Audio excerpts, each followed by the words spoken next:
record and just, make it happen. Oh, I did already. Well, welcome to the San Francisco Independent Shorts Film Festival.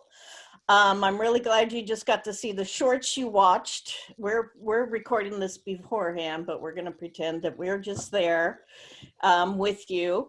And you saw the wonderful films in the Kids All Right program. We're very lucky to have the directors with us here of the shorts. So I'm going to have each of you introduce yourselves and your film. Just so we can put faces to the film, if you don't mind. And maybe you could start. Catherine, you want to start? Or? Yeah, my name's Catherine Tolentino, and I directed the short film Parachute.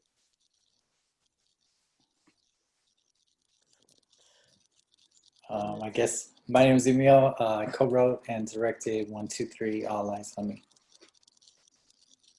And I'm Ellie Wen, and I'm the director of The Misfits, a short documentary about the all-girls robotics team. Absolutely. All great, wonderful, and interesting films. I'd like to start with asking each of you, how did you come to making this story or meeting your subjects or coming up with the idea? Sometimes it's a personal connection and just curious, let us know how you came to make each of your films. I can start again if we just want to continue in the same order for now. So my film is based or inspired by a true story that takes place in the Parachute Kid community, which basically refers to teenage immigrants from Asia, predominantly China, who come over to the US on their own in junior high or high school with the intent of doing an American high school experience and then getting into a good American college. And so there's a whole industry surrounded around bringing these kids here and, pairing them with the host families and then pairing them up with schools. And there was a case a few years ago, a case of violence in a Parachute Kid community in LA in which a group of these kids brutally attacked one of their classmates. And so I read a news article about that in the LA Times, and that was the inspiration for this story, which is a fictional story, but inspired by those events. Okay, so similarly, obviously we're all familiar with all the mass shootings that have occurred. So that was in the background, and I knew I wanted to make a film on the subject. I hadn't really seen one that was telling it in the way that I wanted to tell it or from the same perspective that I wanted to tell it from. So it was just kind of in the background, something that I knew I was eventually going to make. And then I was in a directing class, and one of the actresses participating in the class was Pharrell Walker, who later became Miss Lena in the film. And when I saw Pharrell, I didn't get to work with her in the class, but when I saw her in the class, her talent was just undeniable. And I approached her immediately and said, I need to work with you. I have this project in mind. Would you be interested? And at the time I had been picturing the character much differently. And I remember asking her if she spoke Spanish, if she could play guitar, if she could sing. And she said no to all three. And so I kind of rethought the character in this story a little bit. And then my partner, Derek, and I ended up writing it for Pharrell specifically. And I made The Misfits in my MFA program at Stanford in documentary film. It was my thesis film. And I had always wanted to make something about women in STEM, but struggled to figure out how to make it a visual film where it's not just people plugging away at their computers at a startup or something. So when I found out about The Misfits, they're the only all-girls robotics team in San Francisco. I was like, I need to check them out. I went to Maker Faire and saw them doing a demonstration to these group of kids. And when I just saw their passion and excitement for engineering and building these robots, I knew there had to be a film there. So I started following them and was lucky enough to document their entire robotics season. Yeah, that's amazing. And how were they open to it? I mean, did you just come up and say, hey, I want to do this? It must have taken, because some are young and parents and schools. It seemed like you had to get a lot of buy-in. Yes. Well, I was very lucky to be welcomed into the Misfits family pretty immediately. They were just really welcoming and knew that I was passionate about just getting their story out there. So they let me tag along to their workshops and all their different competitions, and really I became a part of their fan club. And now I want to join my own or form my own adult robotics team. It's so fantastic. It was beautiful to see all those young girls knowing so much more about computers and programming than I do after all these years. So that was really great. I always like to ask the filmmakers during your shoots or your production or even post-production, something memorable, whether it was something surprising or something you had to take care of, like something not so great. But if you could just pick something about, during the making of the film that is so memorable, is really memorable to you. Maybe Emil, you want to? Yeah, I feel like it was nothing but memories. Some of them are really hard though. So the one that popped up right now was, so on the third day, the last day that we had our kids, that was our most intense day. And we had a talk that morning about the kids understanding that they were representing people that had really been in this situation, both children and adults.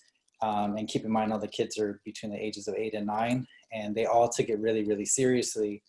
And so we go into the shot, and we had told Pharrell, because we'd stopped kind of telling the kids when we were rolling and when we were cutting, and we would just kind of signal one another visually and loop Pharrell in, and then she would just kind of run with it.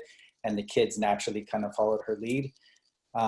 And so we had this long take where, she's trying to get them out of the classroom. She eventually gets them up, and they all flee the classroom, and they're in tears. And so we're rolling, and I'm watching the monitor, and I'm seeing like kids just like breaking down, crying as she's like begging them to like run for their lives. And so, the kids we're talking like 20 kids run out of the room. They run all the way down the hall. We had already cut. I had seen them crying on the monitor. So I raced down the hall to check on them. And I'm like, oh my God, are you guys okay? Are you guys okay? And then like several of them look at me and they're like, did we do a good job? And they were totally acting. And it felt so real being in the room and looking at the monitor. And I was like, oh my God, what did I do to them? Because they hadn't seen any violence. They didn't hear any gunshots. There was nothing like that. That was all added afterwards. But it was so intense that I really thought they had gotten like completely frightened and they were acting. I gotta say, the moment where she is like she's having so much trouble getting them to like move, like get out the door, and she has this moment where she's like, what are you doing, and she sort of like hunches down and she starts crying. I like lose it at that moment. It's just so, I just like feel for her so much. Me too. And I wrote it and edited it, and and I was there, and yeah, it's just really hard. But yeah, being there in person was not easier, even though obviously, it's a film. But yeah, it was a very, very intense experience. Yeah. I'm trying to come up with something. Ellie, you should go if you have a. Sure, yeah. Well, also just to quickly chime in about Emil's film, and Catherine's too, and everyone in this program, it's so interesting how real all of your stories felt. Like, I mean, I know mine is the only documentary, and like truth and film and all of that is so subjective, but I just was really deeply touched by all of your films, and there was just such honesty in the portrayal and in the performances. So really kudos to you guys on the directing and the performances that you got from your actors. Just big fans of you guys. Yeah, thank you, and same to you. Thanks. Okay, so an unexpected surprise from my shoot. Also, documentaries always full of surprises. You never know what you'll get. You don't know what's going to happen. That's the joy of it and the curse of it. But in our film program, we actually are trained to write treatments of what we think might happen. So, you know, of course, I knew these girls were great. But it's a super competitive competition, so I'm not expecting them to win it all. And so, of course, in the treatment, I'm like writing about how, you know, they do really well, but then they lose in the end. But it's not about winning, and it's really about the team and how they lift each other up. And then I'm at the competition filming and they win it all. And I'm like, what? I was not planning for this. And I'm like, editor in me is like, oh my God, how am I gonna structure this now? But it was great, and I was so excited for them. It was a real rush to be there in that auditorium and just see all their hard work paying off. So I'm thrilled for them that it turned out that way.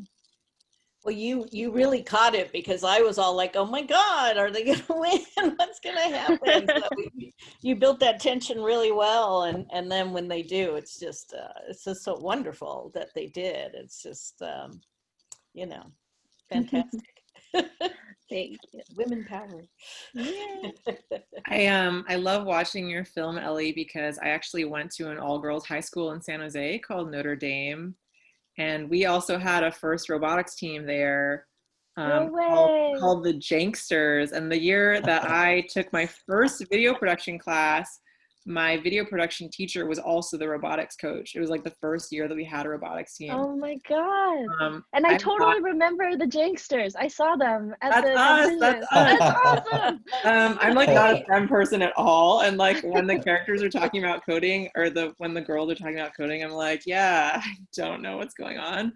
But like huge fan. Nice.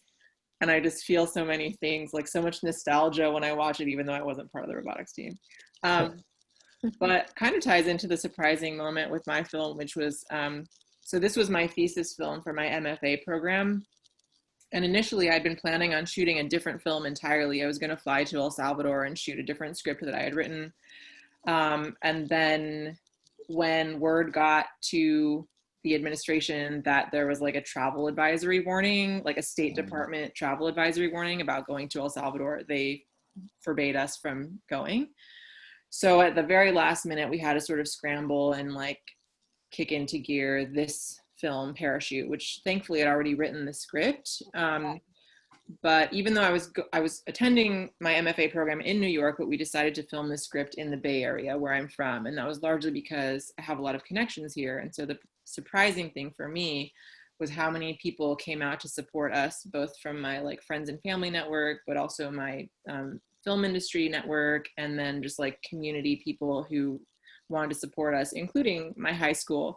And actually the last scene in the bathroom, that's my high school bathroom that we filmed in. I was wondering about that. Yeah. Kind of looks like a high school bathroom, but anyway, so yeah, that was like such a joy. It was just like reconnecting with all these people from my past and folding them into the production process. Yeah. So you had to really switch gears quickly.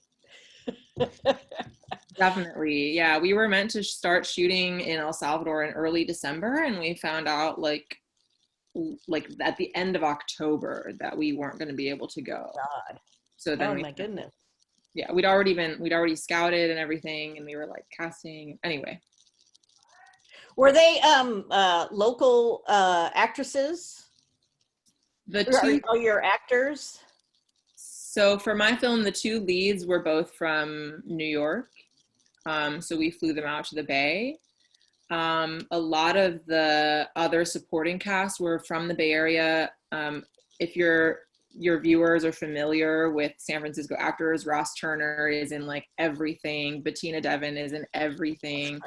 And then a lot of our background actors I actually found just by like hanging out at the mall, and I would just like approach people asking if they wanted to be in our movie. Oh my gosh, they were probably like, yeah, totally. Emil, what was your casting situation like? Because you had to cast kids, lots of kids, and then your lead was she was phenomenal. Yeah, so everybody other than Pharrell, the teacher, was from the Bay. All the kids, 100% of them. So most of it I have to credit to Arlette Flores, our casting director on this. She would literally go out into the neighborhood, same as like Kath is talking about, and approach families and talk to them about what it was, and then go from there. And then we also worked with a few agencies. We posted like stuff on Backstage. I mean, you name it. I mean, it took a whole effort to get 20 kids. But yeah, we were able to get 10 boys and 10 girls, which was our goal. And did you have to sit with the parents to tell them what the film was going to be about? Yeah, so I mean, our whole at all, or yeah, I mean, our whole approach to the entire production for the cast and the crew was to be completely forthright and transparent from the very beginning. So the parents got the full script, not just sides, before they even submitted their kids. I asked them to go through the script, make sure they were comfortable with it. If they were, go through the script with their kids, then bring the kids into the audition. Then I had the parents in the room, just sitting out of their kids' view, directly behind them. But we kept the parents involved the entire time, and they were not only cooperative, they were really supportive and helpful. So and it was just through explaining like, here's what we're making, here's why, here's the team. And they got really comfortable with the crew, and it went really well. They were really great. I was believing every bit of it. So it was, I mean, they were very good kid actors, and that's not always easy to achieve. So congrats. Thank you. Yeah. I always also like to ask is, why shorts? I mean, shorts are wonderful. I love shorts. You probably love shorts. You have a shorts festival, right, Catherine? But what about shorts and making shorts do you love? Or I know some people are making shorts and they hope to make features, but tell me about how you feel about short film and what you like about it. Maybe, or go ahead, Amy. I mean, I'll answer it quickly. I love shorts, and I'm working on a feature now and plan to do features for my career. But I don't think I'll stop doing shorts just because like they have the ability to be so impactful. And because a lot of times you're funding them yourself, or you're able to raise enough money to pull them off, you don't have to answer to a lot of people. So you can really make what you want to make in the way that you want to make it. And I just, like, not everything needs to be a 2-hour story or a 90-minute story. Like sometimes 15, 20 minutes is all you need. So I think different stories are appropriate in different lengths. So shorts are awesome. Yeah, it's funny. Like, I always have thought of myself as someone who will also eventually go on to make features, which is also, it's still a goal of mine. And at the same time, like, you know, I don't watch that many features in the same way that like I don't read that many novels. Like I much prefer short stories over novels because like who has the energy? You know, I mean, sometimes I feel like maybe my attention span is like way shorter than it used to be, but I think in some ways I almost prefer shorts these days. And like Emil, like you said, you can accomplish so much in that short amount of time. That said, I'm still working on a feature script, so. Yeah, I know we had an ad person or one of the filmmakers who worked in ads, and he said, yeah, we used to always have 30 seconds and now we have 6 seconds. So they have like 6 seconds to get. yeah, because you have to get everything in before the skip ad button shows up on YouTube. Exactly. Yeah, kind of amazing. And Ellie, you come from the Stanford program. Maybe you could tell us a little bit about that as well as your thoughts on shorts. Yeah, well, perfect tie-in. I was just going to say, well, because it was part of the program in my thesis film, it had to be a short, but I really pushed the limits of how long the film could be. I think our thesis films were supposed to be like 10 to 15 minutes long, and I got away with a 20-minute film somehow, but it was just, I couldn't cut anything. I really tried, but you couldn't cut anything from the competitions or the girls' interviews. It's just like, this is the length it needs to be. And I was grateful they allowed me to do that. But I feel like shorts are just so liberating to be able to, there's something about features that can be really daunting to get started. And feels like so much investment, although making shorts often is just as much producing and craziness as making a feature. So not necessarily easier, but I think that especially with the way the Stanford Film Program worked, our first year we made 3 shorts, one every quarter. And there was just something really liberating about knowing that I'm just going to try something. If it works, it's great. But I also have the next attempt in the next quarter to try something completely different. And so I really enjoyed how the program was structured in that way. And then the second year was the longer year with one thesis film. So I enjoyed working in both in both modes. And Catherine, earlier you were talking about a film festival that you're involved with that's also shorts. Do you want to tell us a little bit about it?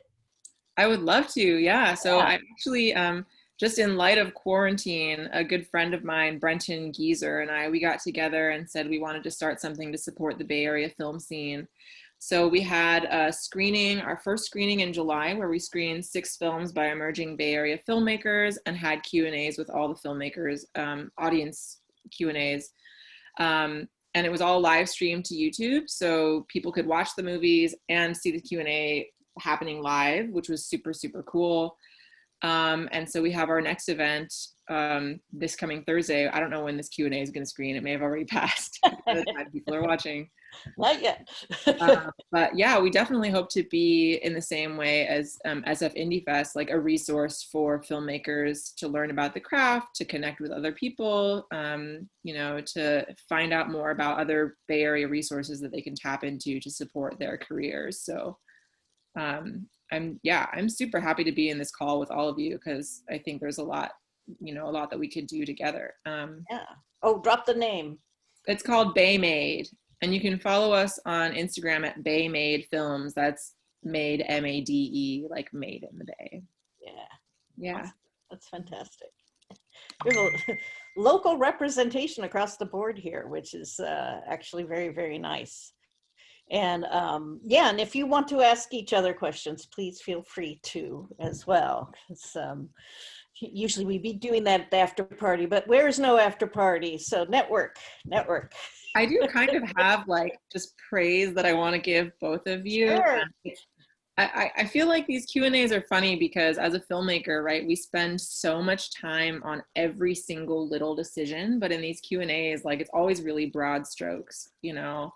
But I do have to say, like, Emil, when I watch your movie, it is so deeply affecting, and there's so many things that I could rave about it. But like, one of the things that I love most is the teacher's earrings, because they feel so like they feel like the kind of earrings that I would put on if I was like, oh, I'm gonna go teach a class today and I want to like be friendly with the kid, you know, like. It was such a beautiful wardrobe choice. And I was wondering if you could talk about that. I noticed them too, and also loved that choice. Oh, I love this because like I like talking in like details, because I feel like, you know, every decision is deliberate. So when someone points it out, it gives you the opportunity to talk about why you made that decision. So with the earrings specifically, Pharrell and I, Derek and I had already written the script. She had already read it. And then I went down to LA to just kind of meet with her. And we spent that whole kind of lunch, just the two of us, talking about who is Miss Lena. Is Miss Lena in a relationship? Like, why is Miss Lena a teacher? What other jobs has she had? What would she have up in her classroom? How would she dress? What are her political beliefs? And we just like together kind of like developed all this backstory. And then I took a lot of that and then we updated the script. And so the earrings just came out through that process of like, what would Miss Lena wear? She has so much love and so much passion for her kids. And like, it just, I don't know, she brought several pairs and it just felt like, yep, that's the one. And we did the same thing. I mean, even just like her top, and we wanted it to be really vibrant and like colorful and bring energy. And then her shoes are also the same, but they're comfortable. And we tried to find that balance between having like a lot of personality and energy, but also being practical. And it is something like a teacher can move around in, as like there's little, you know, fires going off all day long in the classroom just on a normal day. So the earrings just kind of fit in with everything else. I think they're so great. Like they're the kind of thing that you would never see like in a commercial, for example, but they bring so much to that character. Yeah. Cool. Thank you. I don't know. And then, okay, sorry, just one more thing for Ellie. I like feel like a big film nerd, but I love the ending scene in your film so much. Like I wasn't expecting to be so moved by it. But when I hear these 6-year-olds talking about how they're coders, I was just very moved. And I'm curious how you decided to put that at the end, like when you got that footage and how you knew it was going to play into it, you know? Thanks. Yeah, no, that's like my favorite scene too. And so as you probably know, if you can probably tell that the beginning and the end were all like from the same day, but I just really wanted that to kind of be the first introduction to the team, because that was kind of how I was introduced to the team, was seeing them passionately teaching a group of kids.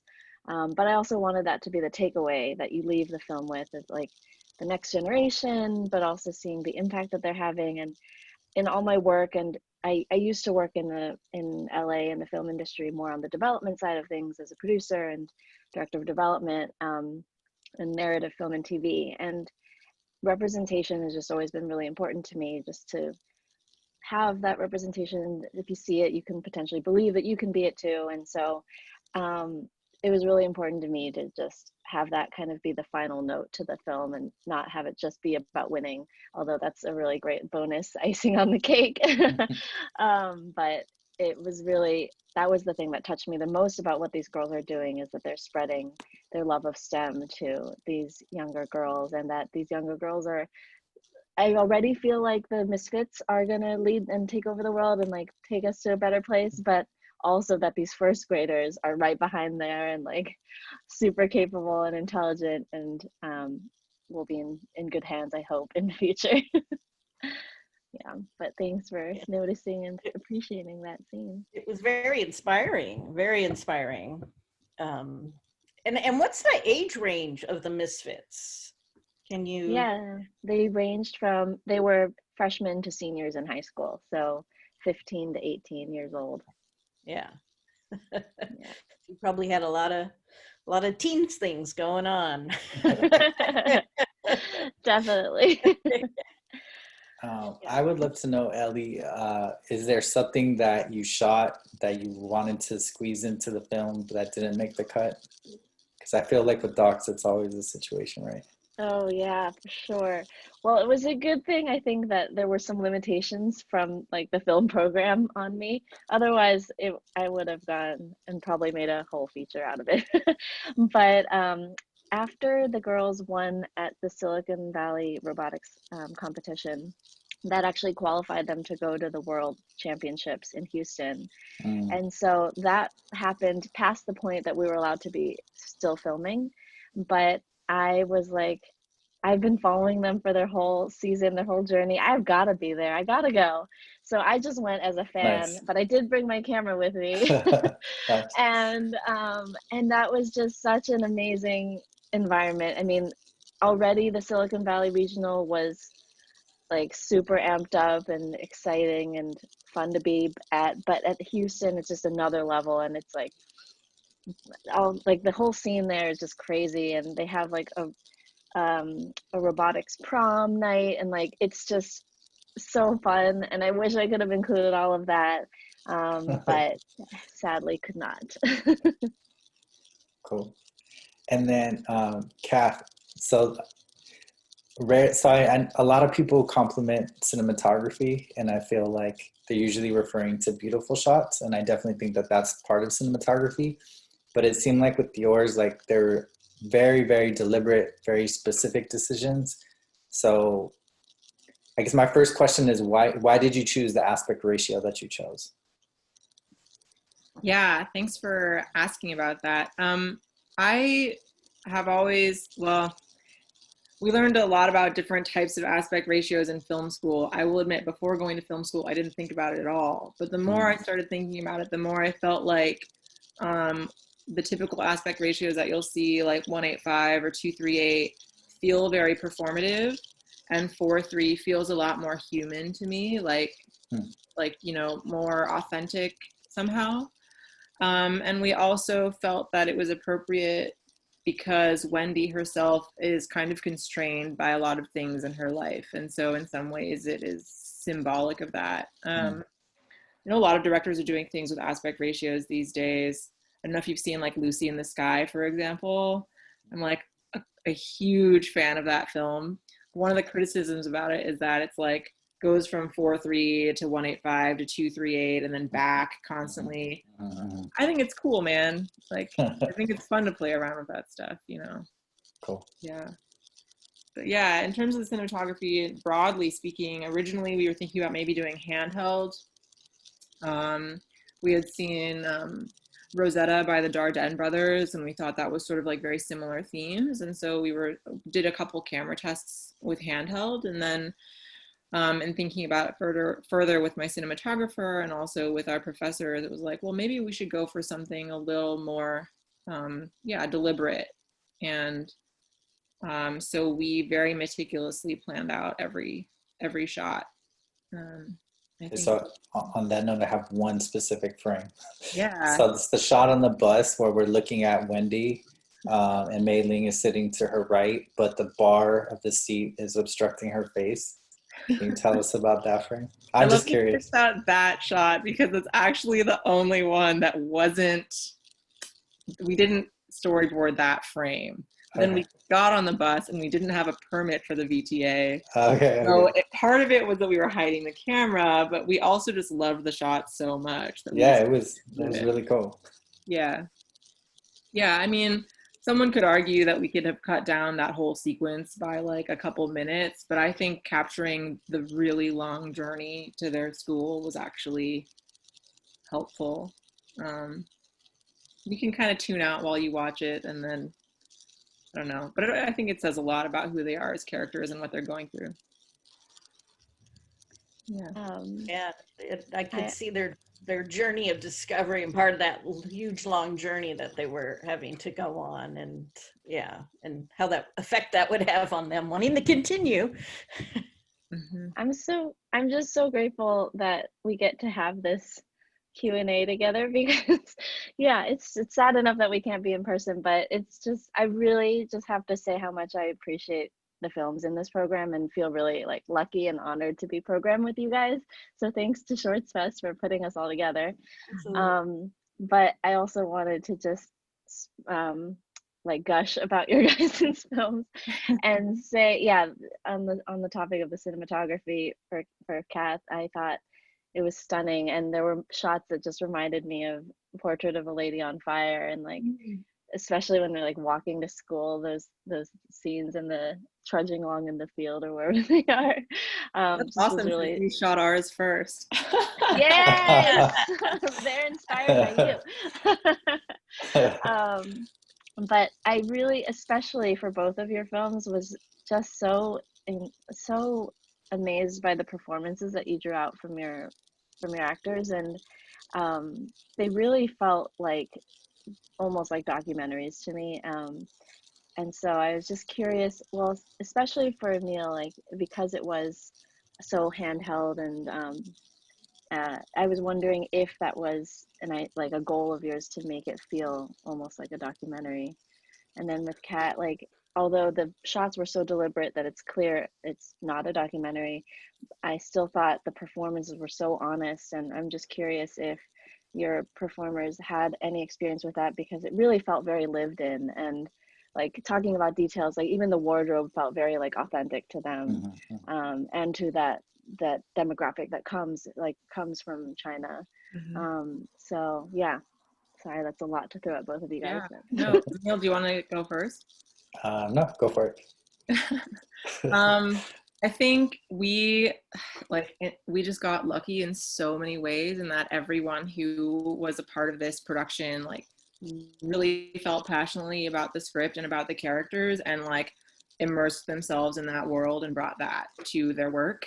So like with the wardrobe, I remember my first call with the wardrobe designer. She had so many ideas about like what kids from Shanghai are wearing, and we were like trolling through Instagram, finding things out, looking at brands, looking at just like highbrow versus lowbrow. And then with that with Nikki, who plays Wendy, she was so incredible and just has a way of relaying so much just through her eyes, and like without even moving her body at all, you can tell exactly how she's feeling, and she's always feeling two different ways at once. And I don't know how she does it. That wasn't like me directing her. That was her just like reading the script and really feeling that character.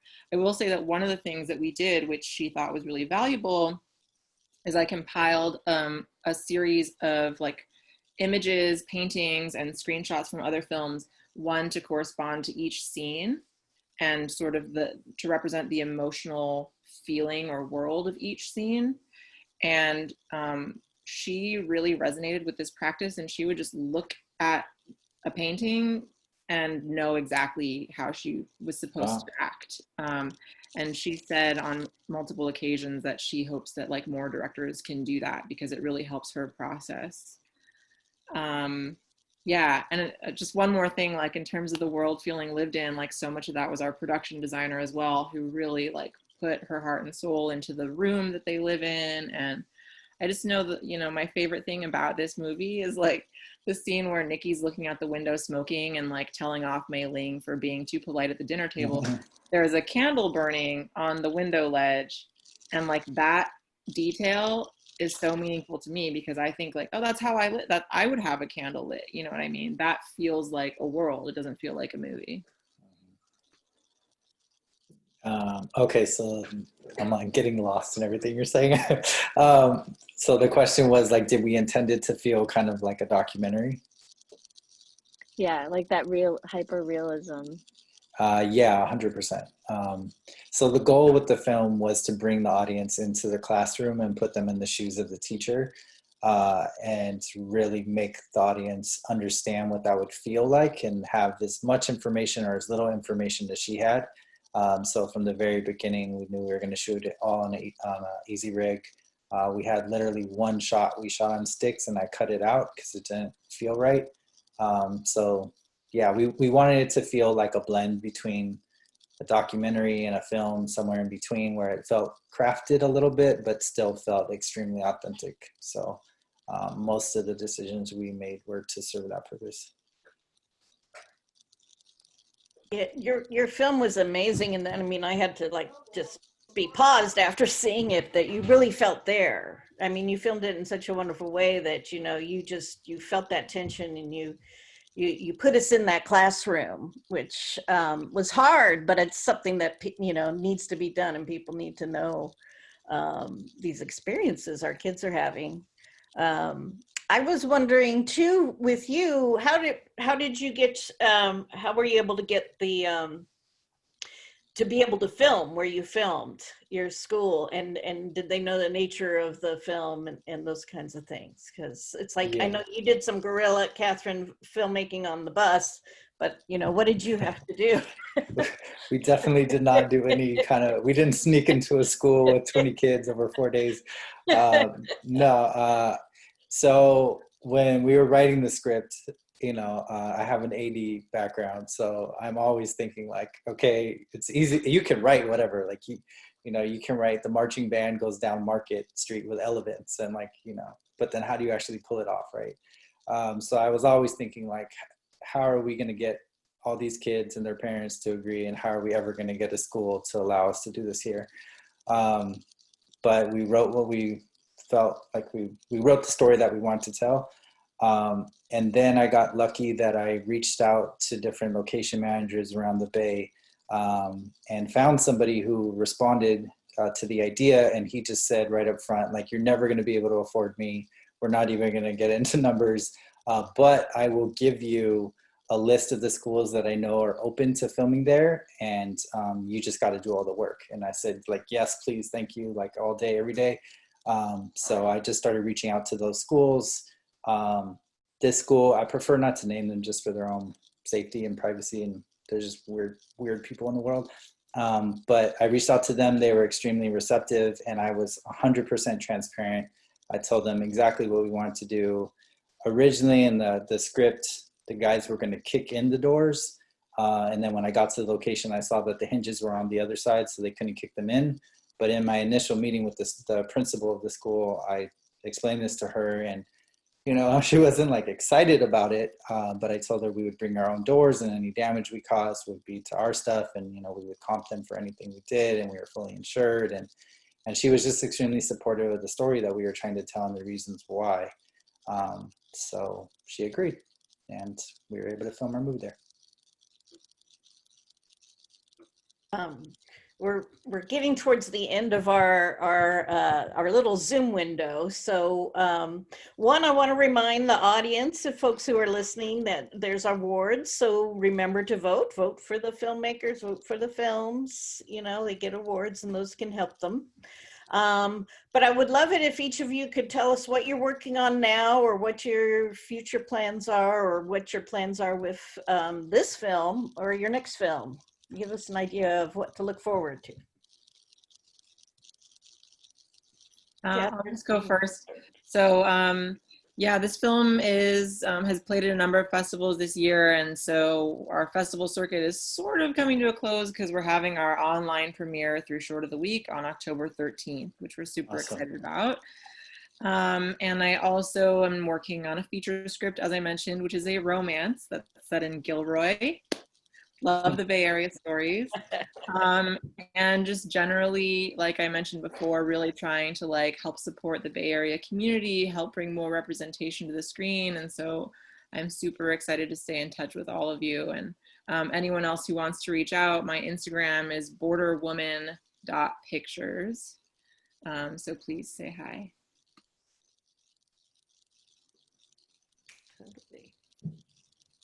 Ellie, you want No, go for it. It's hard over the screen, but go for it. So with the Misfits, we're also hitting up the festival circuit right now, but I am excited for it to just live online and reach as many people as possible, and hopefully get it into schools as well.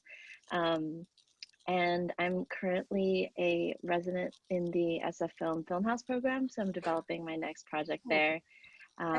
Super early stages still, so stay tuned. And you can also find me online, find me on Instagram at Ellie Wen, and the website for the film is themisfitsdocumentary.com. Awesome, fantastic. You guys have so much cool stuff happening. So for 123, I don't know where in its festival run it is. It's played several festivals already. It has a couple more coming up, and then hopefully a few more after that.